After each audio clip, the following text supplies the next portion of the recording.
This is Cruise News Today with Doug Parker. The clock struck midnight and dock workers across the eastern Gulf Coast ports went on strike.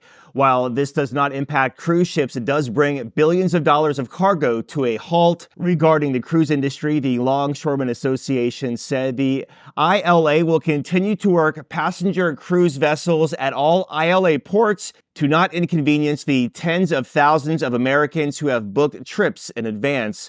Longshoremen handle tasks like operating heavy machinery, securing cargo, and inspecting shipments at seaports. At the time of broadcast, there has been no resolve to the strike. And passengers and residents on the Villa Vie Odyssey set sail from Belfast last night after sitting idle for 4 months due to ship repairs. Now at 11:30 p.m. local time, the ship quietly dropped the lines and left the shipyard in Belfast. Guests were allowed to board yesterday around 9 p.m. local time, while midlife cruising streamed the vibe and excitement on board. The Odyssey, docked since May 30th, has been delayed numerous times due to different kinds of issues. Now, while the ship did leave the dock last night at the time of broadcast around 6 a.m. Eastern Time, it is currently sitting in Anchorage off the coast of Ireland.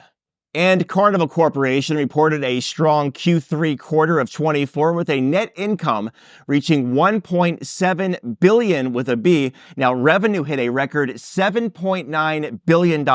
The company noted its strong bookings being almost sold out for 2025, with 19 ships expected to call at its new private destination, Celebration Key, when it opens up in the Bahamas next year. Better buy them cruises. And Royal Caribbean has provided some clarification on that ban policy for traveling with multi-plug outlets. Passengers can bring adapters with multiple USB ports, but not those that include regular AC outlets on it, so only multi-USB plugs. This change is meant to reduce fire hazards and prevent strain on the ship's electrical system, which can occur with high-power devices like extension cords, surge protectors, and multi-device plugs. Guests needing special devices such as CPAP machines can request approved extension cords through the cruise line before they sail. And cruise line stocks were down on Monday. Carnival Corporation down a half, 18.48. Royal down slightly, 177.36. Norwegian down 2.1, 20.51.